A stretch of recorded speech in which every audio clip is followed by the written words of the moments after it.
Winner the group tuition के नए आने वाले वीडियो देखने के लिए आज ही अभी वीजीटी ऑनलाइन चैनल को सब्सक्राइब कीजिए और उसके बाद आने वाले बेल आइकॉन पर क्लिक कीजिए। फ्रेंड्स, 7th स्टैंडर्ड का सिविक सब्जेक्ट्स के लिए आज हम पहला lesson introduction to our constitution पढ़ने वाले हैं। Let's revise a few things. कुछ चीज़ों को या कुछ वर्ड्स को हम फिर से रिवाइज करेंगे जो हमने प्रीवियस सिविक्स के टेक्स्ट बुक में पढ़ा है। In the civics textbook of the previous classes, we saw many reasons why rules are necessary in our lives. तो हमने जो प्रीवियस क्लासेस में जो सिविक्स के टेक्स्ट बुक में जो लेसन पढ़े हैं उसमें हमने रूल्स क्यों जरूरी है, हम रेगुलर लाइफ जब जीते हैं तब रूल्स क्या क्या मतलब है, क्यों उतना उनका इम्पोर्टेंस है, वो पढ़ा है हमने। We follow norms and rules in order that the activities in the family, our school, our village और our city are carried out smoothly. हम रूल को क्यों फॉलो करते हैं, रूल क्यों होते, ताकि हम जब घर में, स्कूल में या फिर विलेज में या फिर सिटी में जब हम रहेंगे वहाँ पे, तो उस लाइफ जीते समय हमारी एक्टिविटीज़ अच्छे से और प्रॉपरली रहे, इसलिए हम मतलब गवर्नमेंट क्या बनाता है, हमारे लिए रूल बनाता है या फिर हम हमारी सोसाइटी रूल बनाती है। There are no rules in family. Actually family में कोई रूल नहीं रहता, मतलब हमारे फैमिली में हमने कुछ रूल बनाए होते हैं क्या, तो नहीं, उतने हमने रूल नहीं बनाए होते हैं। However there are norms about the behaviour of members in a family. लेकिन हमारे घर में रूल्स नहीं होते, लेकिन कुछ नॉर्म्स, कुछ नॉर्म्स वगैरह होते हैं, जैसे कि हमें बताया हुआ होता है कि 7 बजे के पहले घर में आना है, या फिर स्कूल छूटने के बाद सीधा घर पे ही आना है, ज़्यादा खेलना नहीं है। ये नॉर्म्स रहते हैं हर एक फैमिली में। There are rules in a school regarding admission, uniform, studies. School में रूल्स रहते हैं किसके रिगार्डिंग, एडमिशन कब लेना है, आपको यही यूनिफॉर्म इस दिन पहन के आना है, या फिर स्टडी करनी है प्रॉपर, मतलब ऐसे रूल्स स्कूल में रहते हैं। So different competitions also have their own rule. इसके अलावा जो कॉम्पिटिशन होते हैं, जो स्पोर्ट्स वगैरह जैसे कुछ कंपटीशन होते हैं, उसमें भी रूल्स रहते हैं। The administration of our village और city is also carried out in accordance with rules.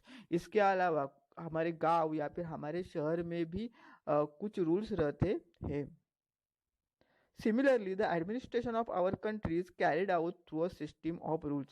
इसी प्रकार जो हमारी कंट्री है, इंडिया है, तो इंडिया को प्रॉपरली रन होने के लिए क्या किए हैं, गवर्नमेंट ने रूल्स बनाए हैं। द रूल्स रिगार्डिंग, मतलब गवर्नमेंट के रूल किसके रिगार्डिंग है, फैमिली के रिगार्डिंग है, स्कूल के रिगार्डिंग है, विलेज और सिटी, इन सब के रिलेटेड रूल्स जो गवर्नमेंट ने बनाए हैं। But the rules or provisions about the administration of a country are much wider in scope. लेकिन हमारे जो स्कूल के, हमारे फैमिली के जो रूल रहते हैं उसमें और गवर्नमेंट ऑफ इंडिया के रूल्स में फर्क है। गवर्नमेंट के जो रूल्स है वो वाइड है, बहुत ज़्यादा है। नाउ जो नेक्स्ट टॉपिक है द मीनिंग ऑफ कॉन्स्टिट्यूशन। तो कॉन्स्टिट्यूशन का मतलब क्या है, the book in which all the provisions regarding the administration of the country are mention together in a systematic way is called constitution. मतलब constitution मतलब एक book, जिस बुक में हमारा गवर्नमेंट कैसे रन होना चाहिए, हमें कौन से रूल फॉलो करने, ये सब लिखा गया है, उस बुक को क्या बोलते, कॉन्स्टिट्यूशन बोलते हैं।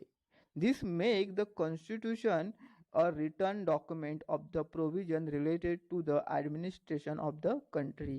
इसके वजह से क्या है, हमारा जो गवर्नमेंट एडमिनिस्ट्रेशन है, गवर्नमेंट किस प्रकार रन होना चाहिए, तो वो सब रिटर्न डॉक्यूमेंट के फॉर्म में कॉन्स्टिट्यूशन में है। Government is establish by the representative. और गवर्नमेंट कौन बनाता है, गवर्नमेंट रिप्रेजेंटेटिव जो होते हैं, मतलब हम जिनको इलेक्ट करके देते हैं वही गवर्नमेंट होते हैं, और वो क्या बनाते हैं, इस रूल को बनाते हैं। It is bound to carry out the administration of the country as per the provision of the constitution. और वो क्या करते, जो हम जिन लोगों को इलेक्ट इलेक्शन के माध्यम से इलेक्ट करके देते, वो लोग क्या करते, कॉन्स्टिट्यूशन के अकॉर्डिंग टू कॉन्स्टिट्यूशन, मतलब लॉज के मुताबिक हमारा गवर्नमेंट चलाते हैं। The rules and provision of the constitution are the basic of fundamental law of the land. तो इसमें कॉन्स्टिट्यूशन में फंडामेंटल लॉज है, कुछ रूल बनाए हैं जिसको फॉलो करना पड़ता है। While making laws the government is bound to follow the constitution. जब गवर्नमेंट लॉज बनाएगा तो उसको जो पुराने लॉज है उसको फॉलो करना पड़ता है। If it does not do so, then the judiciary can declare those laws null and void or unconstitutional। अगर गवर्नमेंट ऐसा करता नहीं तो जुडिशियरी जो सिस्टम है हमारा कोर्ट वगैरह उसको नल एंड वॉइड मतलब उस लॉज को नल एंड वॉइड डिक्लेयर करता है। Now जो नेक्स्ट टॉपिक है provision of the constitution. The provision of the constitution are about different things. मतलब कॉन्स्टिट्यूशन में किस किस के बारे में लॉज बनाए हैं, तो सिटीजनशिप के बारे में लॉज बनाए हैं, the relationship between citizen and the state इसके रिगार्डिंग लॉज है, subject of the laws to be made by the government, election, restriction of the government, judiciary of the state etcetera. मतलब ऐसे अलग अलग जो सब्जेक्ट्स है उसके रिगार्डिंग लॉज बनाए गए हैं।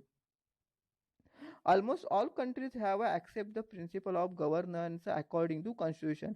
मतलब हमारे वर्ल्ड में जो जितने भी सारे कंट्रीज है वो सब किससे चलते हैं, उनका गवर्नमेंट लॉ से या फिर कॉन्स्टिट्यूशन से चलता है। At the nature of the constitution of different countries is different. लेकिन हर एक कंट्री का जो लॉज और कॉन्स्टिट्यूशन है लॉज है वो अलग अलग है, रूल अलग अलग कंट्री में जो रूल्स है वो अलग अलग है। There are differences of history, social structure, culture, traditions etcetera between the countries. अलग अलग कंट्रीज में अलग अलग लॉज क्यों है, क्योंकि हर एक कंट्री में कंट्री का स्ट्रक्चर, वहाँ के social structure, culture, history, tradition अलग अलग होने के वजह से हर एक कंट्रीज के लॉज भी अलग है। Similarly there needs and objectives also might be different. इसके वजह से हर एक कंट्रीज का जैसे स्ट्रक्चर वगैरह डिफरेंट होने के वजह से उनकी ज़रूरतें और उनके जो ऑब्जेक्टिव्स है, गोल है, वो भी क्या है, डिफरेंट है।